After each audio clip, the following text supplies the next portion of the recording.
Well, hello, everybody. Welcome to our July Oregon City Business Alliance Forum. My name is Kent Ziegler. I'm president of the Business Alliance again this year.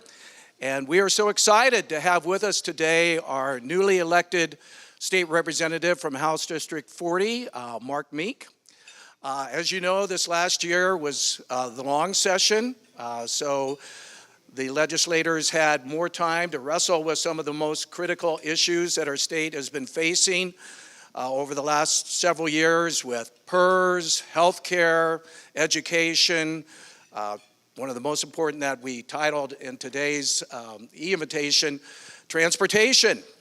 And we're excited that a $5.3 billion transportation package was approved with a good portion of the gas tax going back to the cities to go ahead and help in their road maintenance and public infrastructure. But today, tell you a little bit about Mark. He and his wife Cindy have been living in House District 40 for a little over a decade. They've been married for over 30 years. He's got two sons. I'll let him kind of share where they're going to college. He was the first one in his family to go to high school. So he had the drive and perseverance to go above and beyond. He served in the Air Force. Now currently, in addition to being our state representative, he runs a small business. So we thought we'd go ahead and let him kind of highlight some of the accomplishments that we had in this year's legislature, and then we'll open it up to Q&A, because I'm sure all of you do have some questions. So with that in mind, here's Mark. Thank you. Thank you, Kent, for the wonderful introduction, and thank you, Oregon City Business Alliance, for inviting me today. It's my pleasure and honor to speak with you today. And I just want to, I guess I'll follow up with a little bit more of an introduction about my perseverance. And it is true, I was the first one to graduate from my family to graduate high school. And you think, I remember looking at that goal of just wanting to graduate high school, but that was such a low target, you know, when you look back at it. And the Air Force, I went straight into the Air Force out of high school, and it really gave me some self-discipline I needed. I was a tough kid, I was a smart ass, so I hope that's okay to say that, in high school. But I didn't necessarily use my brains in the best way.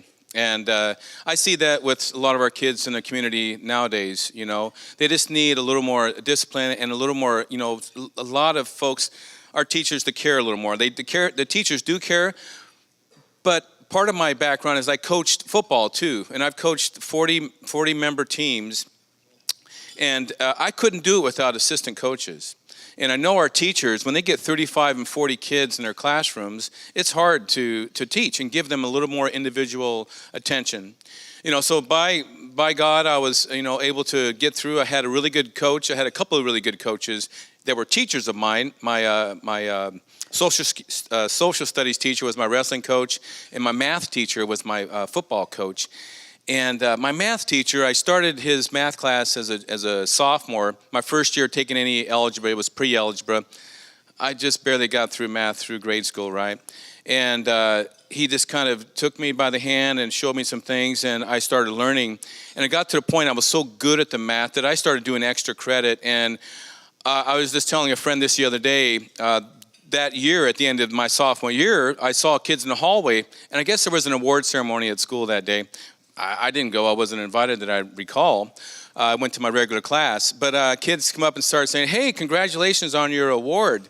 And I didn't know what they were talking about. But I guess I was the top student in that pre-algebra class for the whole school. And so that actually propelled me to want to learn more. So when I started taking classes in college during the Air Force, I eventually succeeded, took trigonometry, all the algebra courses, and even calculus 2. I had to stop after that. That was too much. I was getting right answers. I was getting answers correct, but I don't know why. So that's a bad thing. But, and now my life, my oldest son, actually both of my sons are back in Milwaukee, Wisconsin right now. My older son is going to be opening up his own branch of a Northwestern Mutual firm in West Lynn next year, early next year. And my youngest son is doing an internship with him this summer.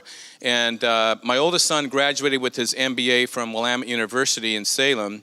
And believe me, I still feel the payments hitting my pocketbook. But when I talk about investments, when I talk about education, I think I believe and live that education is the number one investment that we can make as a state. So as we get going through my update here, I will be kind of reiterating that and some of the things we need to do in the future to keep on helping our families have a better chance in the future. So that being said, thank you so much. I'm going to get started with my both my PowerPoint and presentation here. And briefly, I just want to kind of go over some of the work that was done this session, some of the priorities. And housing, healthcare, and transportation were the top three.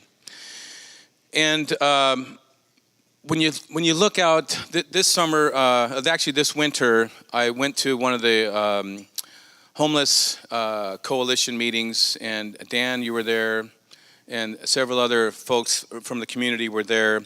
And we had some deaths occur because the homeless issue and not having enough shelters, especially in our community, warming shelters. So housing this year was, to my issue, the biggest crisis and the biggest emergency we needed to deal with and work through. Last year when I knocked on over 9,000 doors last year, just introduced myself to the public and meeting people and asking questions as part of the campaign. And I met several people that are on fixed incomes, living in 2-bedroom, 1-bath homes. And they asked me to come in and talk. And one gal said, Mark, it's hard for me to stay here. I'm paying $800 a month, but they already gave me an increase to $150 increase. And as some of you guys, many of you know, everybody knows that folks that are on limited or fixed incomes, they're barely, if at all, getting a 3% increase per year. And that's not cutting it when you're having a 10% increase on your expenses, especially your living expenses. So those issues are some of the concerns I took to Salem this year. And one of the first bills that I was able to work on was House Bill 2066. And I was put on a committee. The current limit for this low-income housing tax credit was $17 million per year. And the way this tax credit works, people are able to buy these tax credits. The funds come available. We're able to have applications for applicants are able to apply for these funds to build affordable housing, low-income housing. And so that $17 million on an annual, or actually biannual basis, is available to help bring in more housing. But just for an example, if you were trying to build a 200-unit complex, that's going to cost you close to $22 million right there, just one 200-unit complex, because it's about 200. It's costing close to $150,000 per unit, and it's unfortunate. It's expensive. So if we really wanted to come up and bring our housing needs or our supply into balance with the needs, we would have to build 100,000 units in the next several years just to get to where we have a balance. And as I said, with $2 million, you're only going to get about 200 units. That doesn't go very far. So what we did, I was on a work group, a task force, worked with some of the industry partners, and also a representative, Ron Noble from out in McMinnville. We both worked together on this, and we were looking at numbers of how we could increase this, what we could do with these funds, and we decided that coming up with raising that by $8 million to $17 to $25 million was a great way to spend some of Oregon's dollars. And like I said, it's a drop in the bucket, but every penny counts. And this year, when I get closer to the revenue, our budget situation, $8 million it's hard to come up with, especially when we were $1.4 billion in a hole there. So I was actually proud to work on that one. Another bill that we worked on was Senate Bill 1051. And that was expediting permitting process for low-income housing. Now, how many folks are out there have ever applied for a building permit to either do an addition or to build a house, right? I know. And I'm a realtor, and I work with builders also in both new construction and remodeling. And everybody knows that when you go to the city or the county to get your applications through, there's this meeting and that meeting and pre-app meeting, and then you have to go through the whole process of review. And it could take well, I guess the allowances, they have up to 120 days to approve your permit. And if you think about it, that's 4 months down the road that we are that further from getting closer to where we want to be. So one of the bills that it was a House Bill 2007. That was the original bill that morphed into Senate Bill 1051. I liked everything about House Bill 2007. Some of the issues were that it didn't take into account historic neighborhoods. And of course, you want to know, we did get a lot of flack. Nobody in Oregon City really complained a lot, but we did get some folks from Laurelhurst and Eastmoreland and Alameda that were very, very upset. And so some of the senators were not able or willing to work with that bill. So they came up with this rendition, Senate Bill 1051. And it requires that cities approve and fast track applications through the city process within 100 days so we can get those going a little quicker. So that is going to be helpful. Is it the end-all answer? No, but I think it's a start, because when we're thinking at the state level, we're trying to give and encourage cities and counties the opportunities to get some of these processes through a little quicker. And I know it's all about resources too. And then one of the bills that, when I was talking about protecting renters, was House Bill 2004. Now, it was more characterized as rent stabilization, and it also was going to change the no-cause eviction process. And I am a property manager, and I also own my own investment properties. And I can count on my hand one time that I ever used a no-cause eviction. In most cases, I don't evict anybody if they're good tenants and they're willing to stay and maintain the property. So the no cause, though, I guess, has been abused in some parts of the state and more likely in Multnomah County. What happens, the market changes and you want to increase the rents, that's fine. You either increase the rents or you give notice that the folks need to move. And but when you think about that process, nobody's guaranteed a home unless they buy their own home. And I'm a big advocate of people buying and purchasing their own homes.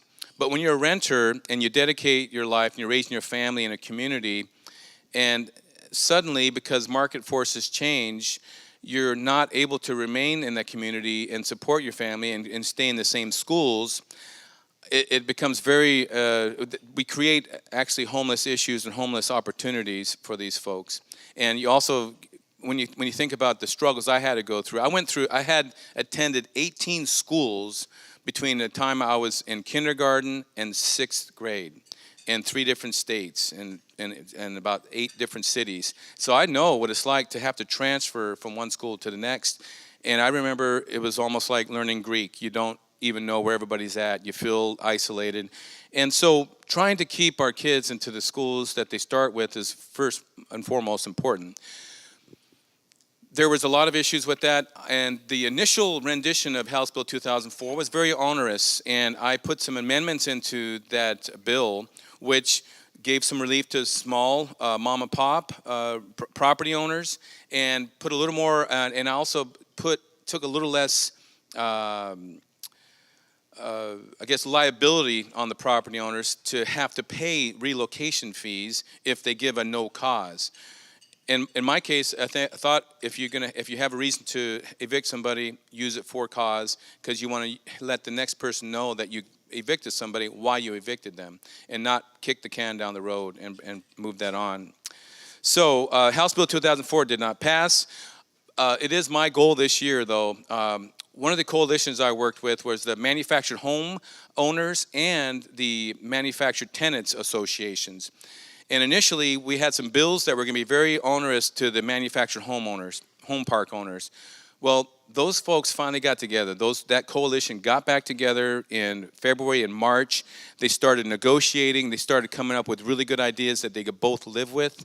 And then I was able to say, are you guys both in agreement with this? I was on the committee with Representative Chair Kenny Geyer. But I was able to ask questions. So you guys are all in alliance with this. You guys are good with this.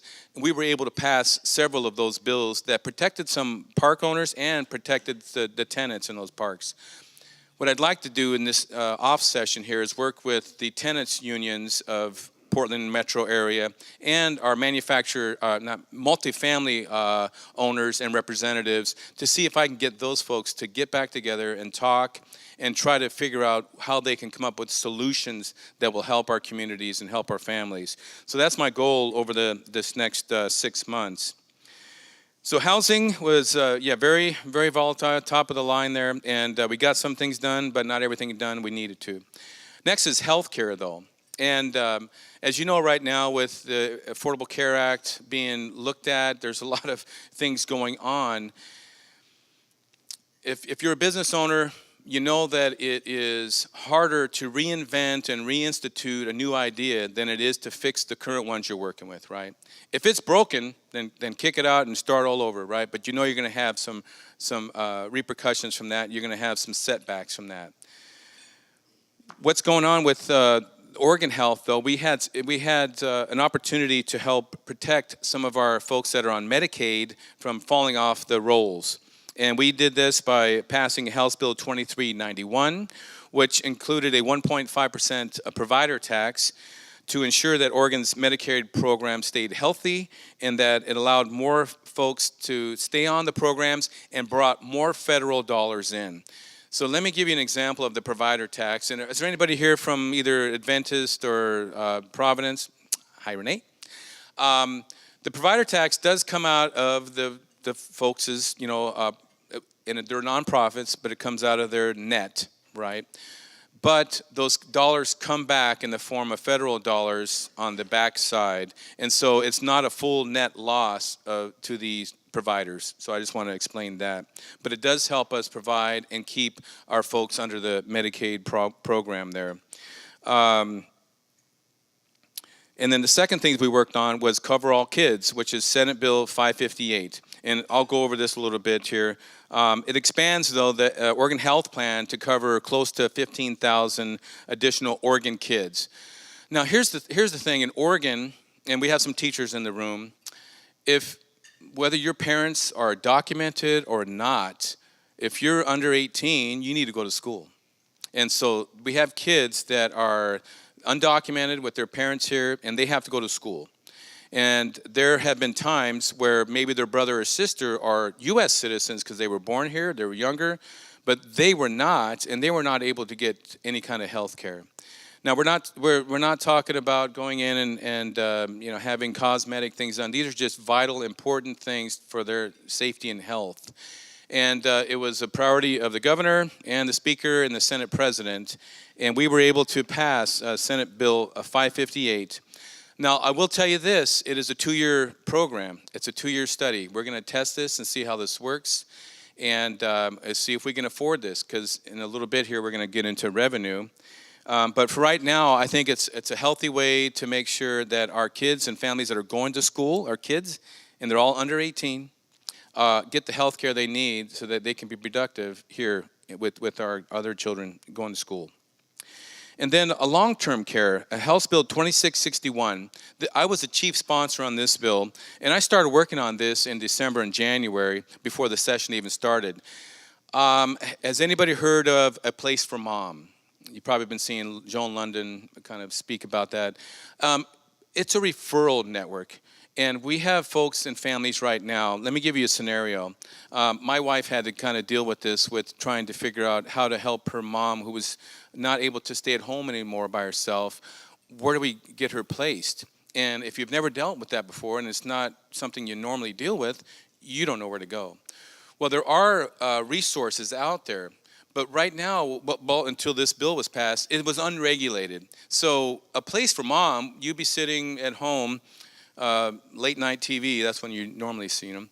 But saying, or in the middle of the day with Matlock on. Say, if you need help referring somebody to, we can help you with, go to www.aplaceformom.com, okay? And what would happen is that a Place for Mom would talk to you. So maybe you're the son of the family, and you say, okay, this is what's going on. I need to find a place. Yeah, she's this age, give names and particulars. Well, we'll help you, sir, and we'll give you some referrals out, either through the mail or email. Once you made that call, once you made that you agreed to have them send you information, you were locked into that company for 2 years with no way to get out. And so the next scenario is that same brother, his sister was in town here talking to some local people that would actually be boots on the ground and show them around to different facilities that they were familiar with. And meanwhile, if sister was said, okay, I'd like to go with these people, they're really good, and we want to have them help us find a place, you were locked out. You couldn't have them help you. You could only go through a Place for Mom. And it's a lucrative business, because when it comes to referral, those folks get 50% of the first month's rent when they go to one of these facilities. And the first month's rent could be $5,000 or $6,000 to $10,000 a month. So it was very lucrative. So one of the bills that I worked on made sure that was fair. We came up with a process of disclosure. Before I sign the dotted line, I need to know that you need to tell me, by the way, when you accept our services, you agree to work with us for at least 1 year, and we get to use your name and do all the work for you within 1 year, and that we also are licensed, we've been vetted, and that any folks that go out and show you around will also be screened. So those were some protections we put in, not just for your families, but for consumers. And I thought that was very protective, or very important. As a small business person, I just want a fair and even playing field, and I believe a lot of you probably feel the same. So healthcare. We didn't get everything done, but I think right now we were able to kind of bridge the gap for the budget deficit that we initially had. And last but not least is transportation. $5.3 billion package, Kent mentioned that before. And it's going to go towards infrastructure of improvements, modernization, and public transit. Now you can see up here from the graph that it's going to cover a lot of things. It did dip into the bicyclist world. They're going to have to pay a fee, tax, etc. on a purchase of, I believe it's a $250 bike with certain size wheels. And we're expecting about $1.2 billion per year. So I'm sure a lot of you, for years and years, we've been investing money into bike paths. Most people's contention is, well, they're not paying for their use of these bike paths. So this is a way to start throwing some money into the bucket there. And I also like the fact that Oregon City is going to get about $865,000 a year for road maintenance. Is that good back there? And Clackamas County is going to get $11 million. Well, I voted no for this package, but I voted no for two reasons. And initially, a lot of the things that we got into the transportation package was work that I did over the last 2 weeks. When I found out that I-205 Abernathy Bridge and the Stafford Road expansion was out, I was very disappointed and very upset. And the fact that they were going to start tolling us without any new improvements. And so I went to the chair, both the co-chairs of that transportation package committee, which was Senator Boquist and Representative Caddy McEwen. And I had a meeting with them, and I'm saying, listen, I need to know more about this. Why did you cut it out? They spent 18 months working on this package, and they visited all over the state. And everybody around the state said that the congestion on 205 in the Portland metro area was affecting their lifestyle and their business and getting freight to and from the market, even back east and down south. So I was like shocked that we took that out. So I worked with our county lobbyist, Chris Lyons, and we got some work and we got some things added in. And so if they start tolling that, and the tolling will be not just the Abernathy Bridge, not just us. I wanted to make sure that we weren't the only ones paying for this new infrastructure system, because it affects and benefits the whole state and even interstate, California and Washington. So we got some verbiage added into the transportation package, and then we also got a footnote or budget note into the budget that makes sure that when some funds come in, that they're going to allocate them to a project for I-205 expansion, which is Abernathy Bridge and Stafford Road. There is verbiage in there too now that also by the 2019 and 20 year, if we do have the project shovel ready, that we will start getting funding and we will start work moving towards getting that done. So that was a win, but I voted no because I was not happy with first of all, the slight that we weren't prioritizing a big issue here in Oregon right now, and that we were going to start putting a toll on it. So I learned some more, though. I guess tolling has been around in Oregon since 1911, and that's how they paid for the original I-5 bridge. And so I do guarantee you this, if we do have to do tolling, the tolling process states, and it's federally mandated, that you can only toll on a new project and you can only toll while it's still being paid for. Once it's paid for, you have to stop the toll. So one thing you're going to need is somebody that doesn't say, well, okay, well, we got the toll going, let's go add something new, and how long are we going to have this toll going, right? We could probably be doing new construction for the next century, right? So, transportation. Now, Oregon's budget. Yeah, this is where most of the time is going to be spent. How am I doing on time, Marcus? When you think about being a freshman, right? How many of you guys are sports fans out there?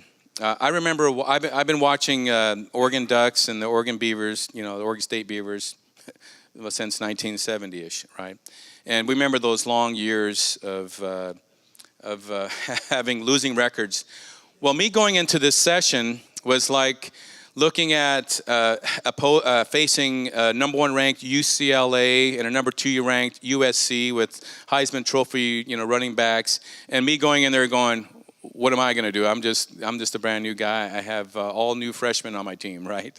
And so dealing with Oregon's budget and dealing with all the things we had to deal with this year, it was kind of like deer in headlights. But you'll be happy to know I didn't crush under the pressure, and I worked as hard as I could to make sure that our community had a say in what was being said for revenue. And so let's look at our budget here. What does our budget pay for? And this graph here is going to show you. This is from 2015-17 biennium. And if you look at the graph, 93% of it is education, human services, and public safety. Only this 6.8% wedge right there is something that we really had room to work with. So when we talk about having a spending problem, we got the education budget up from 7.3 in 15-17 to 8.2. I wanted 8.4. 8.2 for this next biennium. But let me explain that the 8.2 is only probably 82% of what the quality education model says we should be spending on education. So the other portion went to higher ed, and then human services and public safety. So our dollars are pretty much, as you guys know, in your own home budget, you have to pay your mortgage, you have to pay your car payment, you have to pay your electricity, and you have some food left over, or money for food, hopefully. And then if you want to do any entertainment or go on vacations, that's out of this section, right, at the end. Well, that's the kind of what we were working with here. We had a lot of great ideas that came up. I came up with a bill that I introduced to help first-time home buyers set aside money and set up a savings account so that they could save for the next 5 to 10 years, maybe get $30,000 in and buy a new home. The caveat was the funds that they put in, up to $10,000 a year, I believe, would have been tax deductible. So it would have been a hit on our revenue. So with being a $1.4 billion deficit, we couldn't do anything with any new programs that were going to cut into that funding process. So I had to axe that. So as you can see, we have, I don't know, let me just ask from a show of hands, who thinks we have a spending problem and who thinks we have a revenue problem? Revenue problem. Spending problem. Okay. Well, we have both, and I'm looking. Part of my work on the Human Services Committee, I toured a couple of different agencies, and I know we can come up with some efficiencies, but unfortunately, it's not going to be in the billion-dollar range. We're going to make these programs and agencies run a little better, a little more effective and efficient, and provide the services that they need. But we're not going to be able to. We're going to have to cut services in order to get some big gains. But I'm going to get in a little further here of some of the other things that we're going to be dealing with. So what are some of the short-term factors that created our deficit? They were Medicaid expansion, which added $800 million. So when the Affordable Care Act started several years ago, and Oregon decided to present the Oregon Health Plan and Medicaid system, the federal government provided a majority of those funds. So for the next several years, though, they're taking back those funds and they're letting us kind of float on our own. And so we had $800 million increase in our budget. That was one of them. Then also a voter enacted ballot measures. Measure 96, which wasn't a big one, which was for veterans, that was about probably 20 million at the most.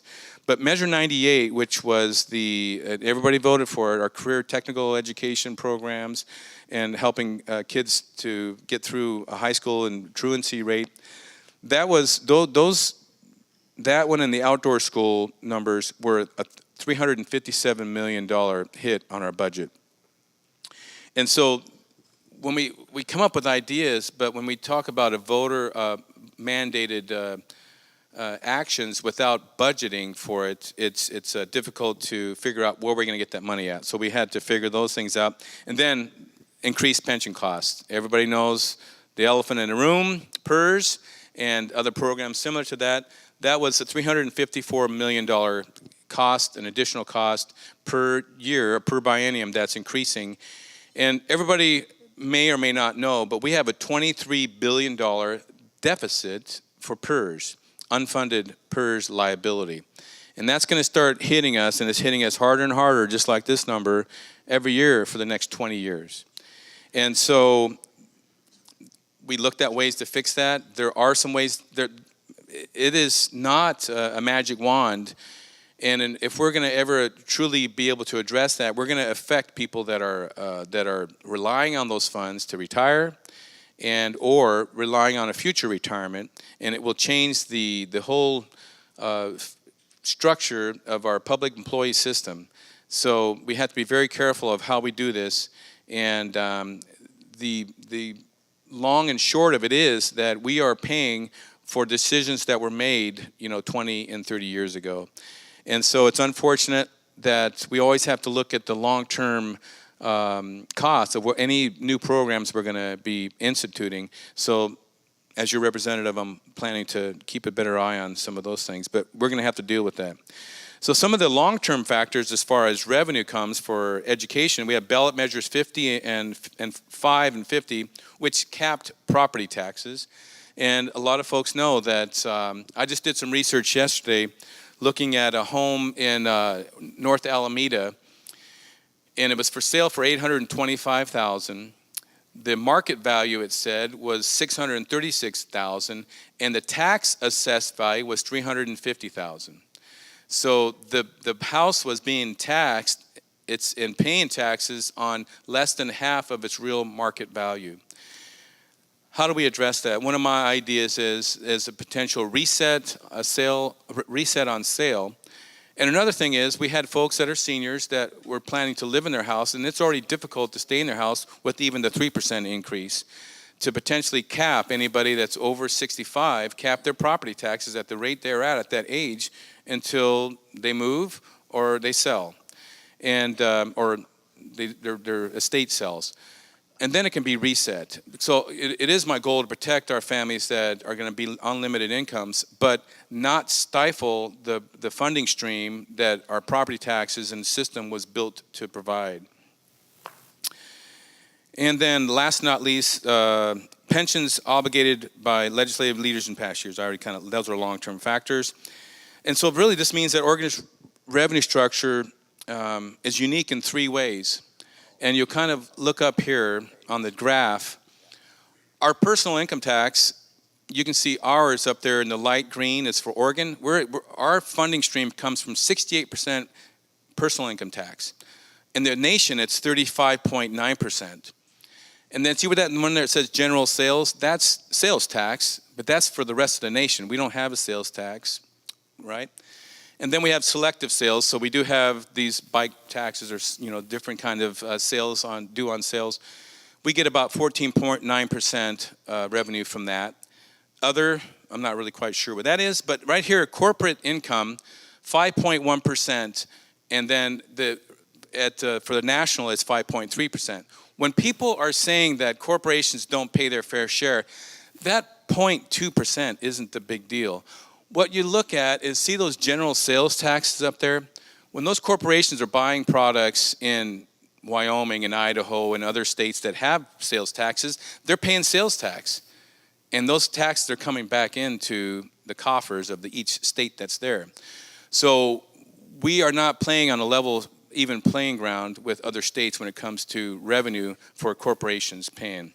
And hope that makes sense. Did that make sense to everybody? Okay. And then property taxes coming down there at 1.6, which is really small segment also.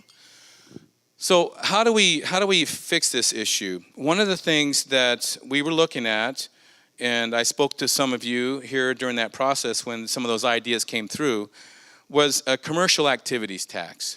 And what I'd like to see is a commercial activities tax that more is in a relation to a value-added tax. And what I mean by a value-added tax is that you buy $200 million worth of raw wood, right? And then you take that raw wood and make it into chairs, and you sell the chairs for $400 million, so you have a net profit of $200 million. Instead of taxing you on $400 million, you added value of $200 million to that process, you would be taxed on that $200 million, not the $400 million. And then the next person that sells the chairs, they go into a dining room and you sold it wholesale, the retail guys sell it for $800 million, right? Well, they bought it from you for $400 million and they pay tax on $800 million. So what I'd like to see is, if that makes sense, you add value to it, you get taxed on the value you made. And it would be a small, straight tax that is, and this is not written anywhere, but these are the ideas. That it would be simplified. We would get rid of the current corporate tax structure, and eliminate the corporate income tax. And then we'd also, with the funds that were coming in, one of the ideas that came through, we would give relief. So if your cost of goods, if your cost of living went up a little bit, because some corporations would have to pass that tax along to the consumer, that we would be able to give relief to low-income and moderate-income taxpayers, citizens. So those were some of the ideas that we were looking at. And but as you can see right now, the bottom line is that our tax code and revenue stream is very, very reliant, top-heavy, on personal income tax. And I think we need to make some adjustments to that and make it so that we can help our businesses invest more into our communities, so we have the money to help our families have a better chance to have a better job, better income. The more people we get working, the more people that we get self-sustained, is less money we have to spend on human services. And I was one of those guys. I received free lunch, welfare, and I did not like it, and I didn't want to stay there. So I had the opportunity, I got a chance, and here I am today. So, and I know that other folks feel the same way. And one of the things we did do also, as far over here on the right, is Senate Bill 10. Go back to House Bill 2060. Does anybody know what House Bill 2060 is? It was a bill that got through the House, but was never heard on the Senate side. And basically, it was called the Suits and Scrubs bill. In 2015, as part of the grand bargain, there was a small business tax reform that basically lowered the taxes on business income from 9.7 to 7.2 or something similar to that. And the only qualifier was that you had to have one employee. and it was supposed to bring more jobs and investment to Oregon. But if you only have one employee, how many jobs are you bringing? Jobs is with a BS, well, JOBS, with an S afterwards. So jobs to me would mean that you would have more than just one employee and bring in more and bring in more product. So, and it was supposed to be like a manufacturing type of credit. Well, that would have saved Oregon $200 million. And when you think about a tax credit, if you eliminate it or reel it in, that's revenue back to the state, okay? So that didn't pass, but that would, to me, would have helped inspire and bring more development into jobs and job creation than just getting a tax break. The facts were that over 50% of the money that was given, and I think there was $89 million in 2015-17 biennium. During that time, of that $79 million, over half of it went to the top 1/4% of the people filing for that credit. So the rest, the 99.6 people that got that credit, they got half of that. The other half went to 0.04% of the people asking for that credit. So when you have a kind of disparity in a kind of tax credit like that, I think it needs to be addressed, and I voted yes for that, and it didn't pass in the Senate. And Senate Bill 1067 did pass both chambers, and it's waiting the governor's signature. When we talk about public employees, they get health coverage, and so you may have a family, a husband and wife. One works for the Nurses Association, and another works for one works for the city, one works for the fire department, right? And so they're both public employees. They get their own individual health care plan, which is fantastic. But what also happens is that they get to cover their spouse. And the employee doesn't always eliminate and say, my spouse is already covered. They keep the coverage going. And we saved close to, I think, what was it? I want to say it was close to the $200 million range, if not more. And what it does, we're paying those premiums to the insurers, so being able to take those off, and then if you had double coverage or they were being paid out of one where they should be, or their medical services should have been paid out of the other, it was basically, it was a mess. So the unions didn't like this, and the folks that are recipients of this didn't like this, but I think it was a good vote. I took that vote, and we are waiting for it to be signed into law, and I'm hoping the governor doesn't get cold feet because some of those unions are pretty tough. And so those are some of the things we did for what you call cost containment. And then finally, on a good note, Larry's out there, we were able to do some good things for veterans. In a time where I was telling you that adding any money to anything was going to be impossible, I remember like December 2nd, got a call from Larry, texted me, Mark, what's going on with the veterans budget? I just saw the budget. I hadn't even seen it yet, and he was screaming up and down. And he was. And I said, okay, wait a minute, Larry, let me find out. And the previous budget was about $15 million, wasn't it? And they cut it down to 10. And so, and they were kind of, it was a shuffle game. It was one of those card game. Now, what would they call that? Where you're shuffling. Shell game. It was a shell game.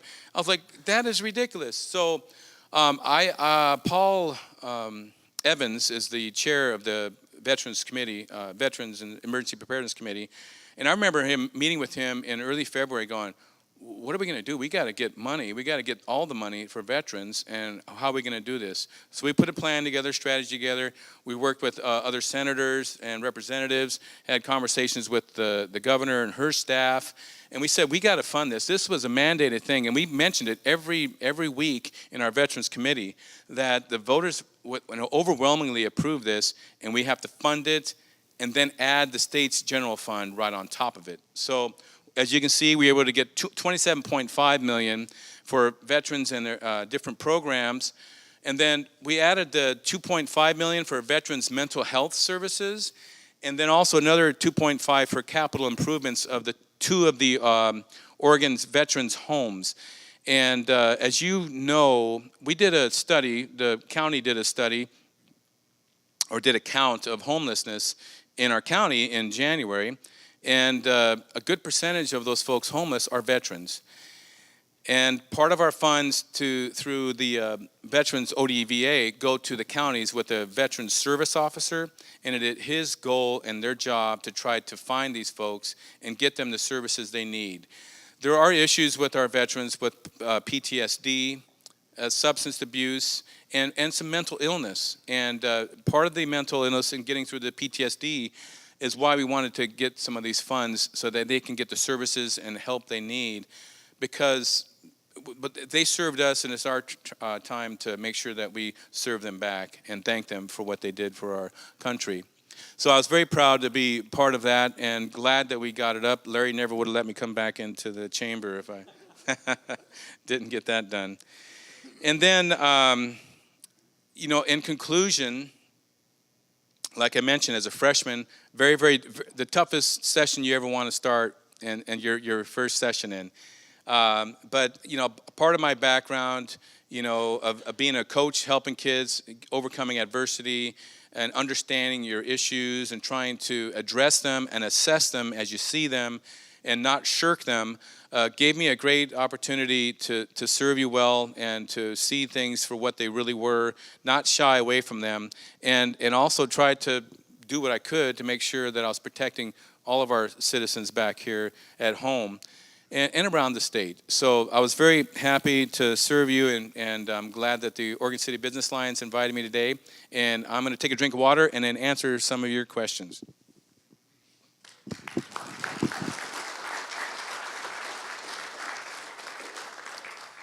And so just so everybody knows, we do have a mic. So if you have a question, just raise your hand and I'll come around and give you the microphone so that everything gets recorded on the video of today's event. All right, going to go over here. Thank you very much, Representative Meek. My takeaway on this presentation is that it's really complex what you have to deal with in Salem. The parties that you have to deal with, the issues are very complex, but what that means to me is that there's not going to be any simple solutions. Because there are so many sides to all of these issues, the solutions are going to have to be multifaceted as well. That's my takeaway. My question is, there were a couple of these issues that were depending on some federal funding. If this happens, then we can expect the feds to kick in with that money. What kind of leverage does the state have to assure the receipt of federal funding? William, thank you very much. That's a really good question. And the answer is none. Well, no guarantee. As you know, right now, the federal budget is being worked on and has not been approved yet. And the current healthcare system is being looked into also. And throughout the nation, different states receive block grants for their Medicaid, Medicare system, Medicaid system. And what that means is they don't care how many people you have or how many people are being serviced. Here's your money, you make it work or not. And so right now, the way the system is working, it's kind of like a 2-for-1. We bring in $1, they bring $2. And so that is helping us with our Medicaid dollars right now. But like previously I mentioned, the $800 million amount that we had to pay for this year, those funds are being ratcheted back by the federal government. So next biennium, it's going to be the same story, probably closer to $1.2 billion that the state's going to have to come up with to provide that same service. And how do we kind of cycle that through so it's affordable? Those are some of the things I'm going to be working on. I did rely, when you talk about the complexity of it, I was on 4 committees, 3 policy committees, which were transportation, housing, and human services and housing, and veterans and emergency preparedness. And I was on 1 Ways and Means committee, which was for transportation and economic development. So I got to see that side of the funding, budgeting, et cetera. But when it came to healthcare, I was relying on those folks in those committees to ask the right questions, and a lot of those folks had experience in healthcare, and Mitch Greenleg, Rob knows those folks, and including Representative Kennemer, and he did some good things with the psychology, their mental health issues we were working on, and but I relied on their expertise, and I kind of watched through, and if it was a bill that was complicated or had some issues that I was concerned with, I would read a little bit more into them, have a conversation with them. But when it comes to budgeting, we are at the mercy of the federal government as far as the Medicaid program goes. Transportation, same thing. They do. The funds that we provide, we have federal taxes that we pay in our gasoline every gallon you buy. A lot of that money comes back, right? A portion of it does, but another portion will come to us allocated for preferences. And the Abernathy Bridge was one of those designated highways that the federal government wanted to help us to build, which was another reason I did call Congressman Schrader when I was having issues with this and said, what are we doing here? What can I do to help? Well, how can you help me? Give me some ideas. And he was saying you have to have it in the bill in order for us to do any funding in the future at all. So that's part of the work we did. But same thing. It's through that process for transportation. It is through a grant process too, and it's JPAC and all the work you guys do at the metro and state, county level, county and city level. Yeah. Answer that question? Thank you, sir. Yeah. Thank you, Representative Meek, for a well-prepared presentation. I really appreciate it. My name is Nick Vorosky. I'm part of the Oregon City Business Alliance Board. And I've been involved in the real estate business, too, since 1980. And the housing crisis is what you see on the surface, I think, is doesn't really tell all the story, and I think the first step was the legislature's repeal of the voter annexation rules. But in Oregon City here, we saw a real hideous example of the housing shortage Christmas a year ago when a landslide occurred under one of the apartment complexes here, and those people had no place to go live. That hasn't been resolved. The other thing that hasn't been resolved is the power of neighborhood groups and special interest groups, Thousand Friends of wherever, through their public processes and frivolous lawsuits can stop the creation of land for housing. Another area that I'm personally involved in, I became aware in 2016 that Forest River Products has purchased a defunct mobile home manufacturing plant in Sheridan, 220,000 square feet of manufacturing space, and that they would be bringing about 275 family wage jobs to that community.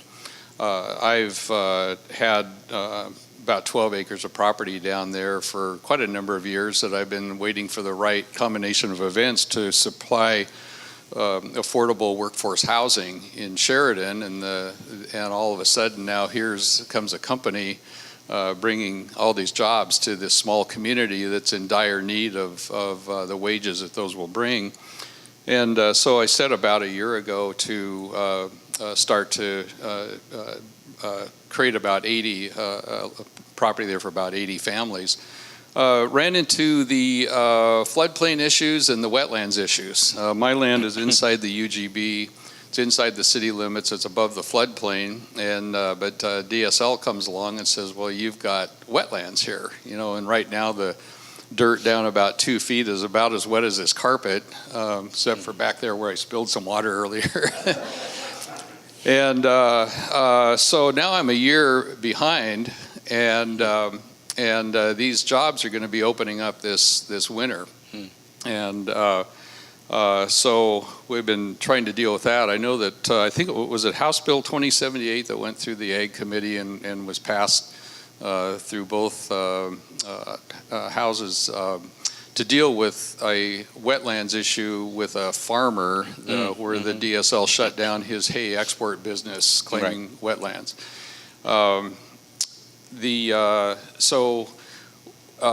In my research on building a case that we really need to take a rational approach to junk wetlands, I also discovered that the Oregon Housing and Community Services Department is a $1.2 billion biennial state department to help people find affordable housing. And yet there are people like myself and my neighboring property owner in Sheridan that are trying to create affordable workforce housing for people, and we can't. So I'm not, if you have any comments, I'd be happy, but I'd be also happy to talk with you later. Well, yeah, I'd like to learn more about why they designated it wetlands. I was on the Clackamas County Planning Commission for 5 years, and I was the chair of that commission too. And we dealt with the ordinances that, and the zoning that our state lands were governed under. And I know that, kind of give you a similar scenario. It's not wetlands, but it's density. And the city, we had Metro did a growth report a couple years ago that was challenged by Portland State University, saying that it was inaccurate. And if you look at the laws that we're dealing with, there's vacant land in certain areas. There's lots that are bigger than the normal zoning if it's, that it would allow. But when you're talking about folks in Eastmoreland and Laurelhurst that don't want that development to be done, Metro has to look at that and wipe those lots and wipe that density, wipe those availability numbers off of their report and expand, because we're not able to accommodate housing in those areas. And we need to really have a realistic look at what is available land for development on. And it's not in my backyard. We have the whole all at the same time. Everybody wants housing, and everybody wants to do something for people, but not in my backyard, right? And we have to trust our cities and counties when it comes to zoning, permitting, et cetera, that whatever's going to be put in there is within the law, that's going to enhance the community and not detract from it. But beyond people ready, willing, and able to build where the density allows, then we're hamstrung. So in your case, if there was a wetlands there, that's one thing. But if it was an old map that said that it was in a 100-year floodplain or whatever, maybe do some mitigating for that. But keeping you from developing good, affordable housing is, troubling to me. And I'd be happy to work with you more on that in the future. So, okay.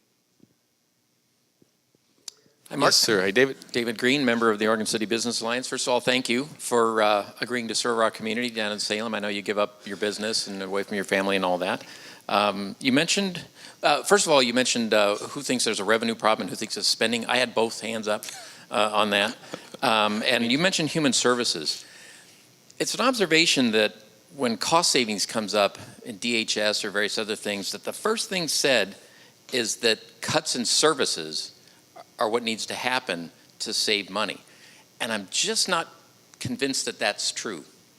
So in the work that you've done in your Human Services Committee, to what extent is anybody looking at the management structure of this huge entity? DHS is just enormous, versus its direct contact and line workers.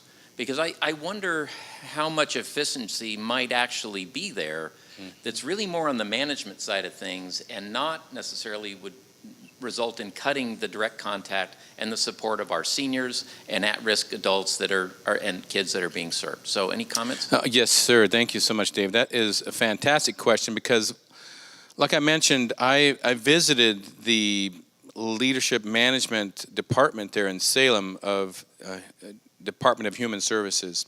And I was expecting to see, you guys go into a Wall Street office and you can hear buzzing and lots of things going on and typewriters and clicks of keyboards and things like that. It was quiet as a church. And I looked around. It was a really big building. There was 2 stories. The whole, several wings were filled with different cubbies and folks in there. They introduced us to them, and I saw their desks. If you see my desk, it's full, and I'm working 100 miles an hour to get it cleaned and cleared off. So I agree. I think we may be top heavy on some of these programs, because I want to see those dollars, which down in the service level, direct contact with the folks that need it and need it the most. And so it is going to be my goal too, because I enjoy the work with Human Services, and I know it's important that, because I had family members that, and currently do have a family member that's a recipient of some of these programs, and lacking a number of the proper resources to accommodate what we really need, I think we are losing and we're wasting money at the top level. How much planning and how much organizing can you do? And I was listening to some of the reports they're talking about that they're sending to the federal government, which is probably a way to keep more money coming in. But I feel we need to be a little more on that level. I agree, and so it is my goal within this next 6 months to visit some of these local DHS places, kind of speak with them a little bit more and find out, how their jobs are going, what kind of resources could we use, what kind of support do they feel they're getting, and are they getting a proper workload for what they are supposed to be doing? Are they getting more or not, or too much? So I hope that answers that.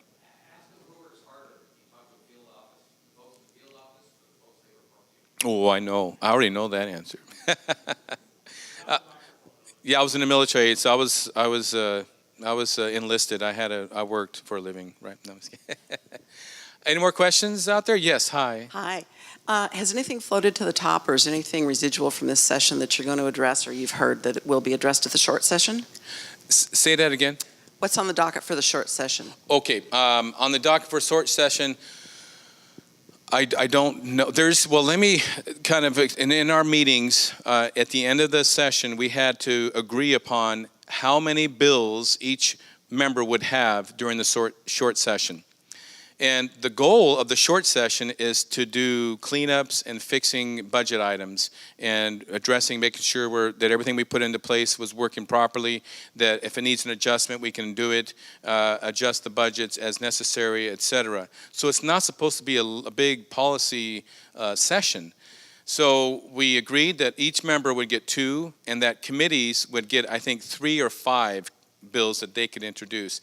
Even then, 2 times 9 is 180 bills, plus 5 times all the committees. We got probably 300 to 400 bills people still can introduce.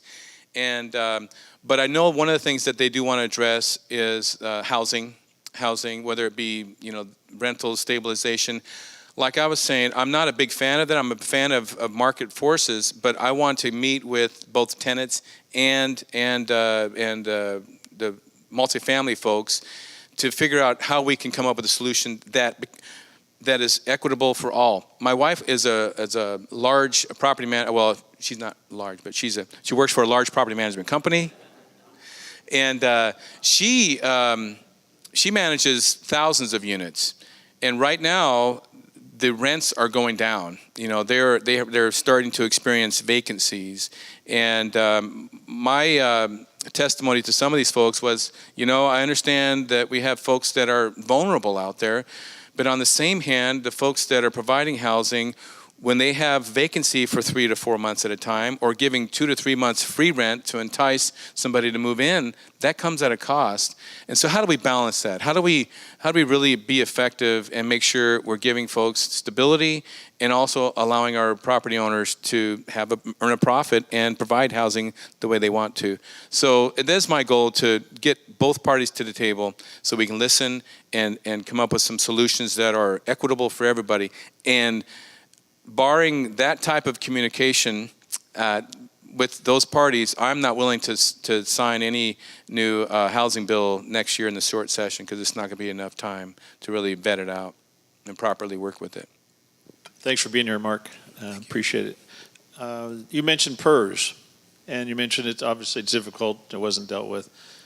If you could do 1, 2, or 3 things to get that started to move in a better direction, what would it be?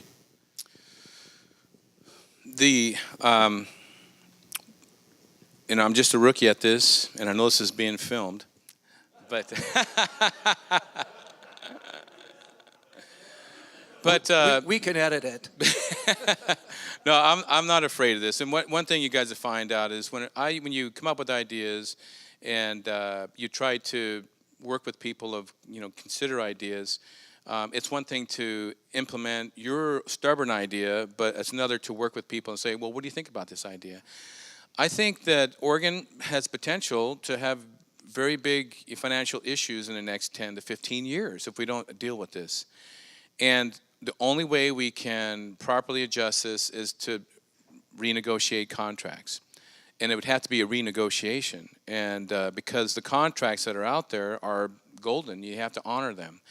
So whether I'm the person or somebody else, the governor, whoever, has the clout and ability to get those folks together and say, okay, this is what we're paying, this is what we have to deal with. Pointing towards 2025, we're going to have really big issues. And how can we work together down the future? One of the other ideas that I believe that the governor had was we do have resources in Oregon that we may have to sell to help pay for those things. And it's kind of like us. I mean, if you have 3 cars in the garage and you need some money to pay for something, are you going to go out and borrow more? And then find yourself in deeper debt or even deeper trouble? Or are you going to sell some of your assets to pay for your expenses? And so those are 2 ideas I'd love to look at and explore in the future here. So. And I was wondering, Mark, if you could just elaborate a little bit further on the widening of I-205 from the Glenn Jackson Bridge going to Stafford Road. Not Glenn Jackson, you mean, but to or George Abernathy. Yeah, George Abernathy. That'd be a lot of widening to do. Let's just get the George Abernathy Bridge taken care of first. So they list that tolling is a possible option, but I know your position is against tolling. If tolling is something that they're going to be considering, how quickly would they start actually looking into how that would be structured?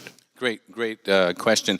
Okay, we did allocate $33 million in this budget that is starting, it's with the Oregon Department of Transportation. They're going to do a study on both Abernathy, the bridge, the Stafford Road, and including the tolling process. They're going to do some outreach to communities, to folks, to do some polling.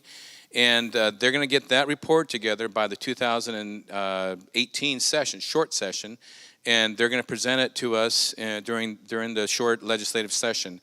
And based on those results, we're going to be able to make some decisions moving forward with the widening, et cetera. So it's going to be important to find out what we need, what the assessment is, what the feedback is with the communities. 2 types of tolling. Tolling for new construction of this bridge is one type of tolling, and the other one is congestion price tolling. Have you heard of that term? Congestion price tolling. So you've probably seen it if you've gone up to Seattle. The far left lane is probably a partial HOV lane and a congestion price tolling. If that lane is open and free and clear, and you have your little nog that will be notified and charged as you go through, you can get into that lane and move on down and leave the traffic behind you. You're going to pay extra for that, maybe $1.50, maybe $3. We don't know those numbers, but those are the terms and figures we're going to try to figure out with this report and this study. But so that congestion price tolling will give you an opportunity. My issue with the congestion price tolling is that it's one thing to make sure to allow somebody that opportunity, but those roads were already bought and paid for by our dollars. So why are we going to take away, why would we require you to have to pay to use that road again?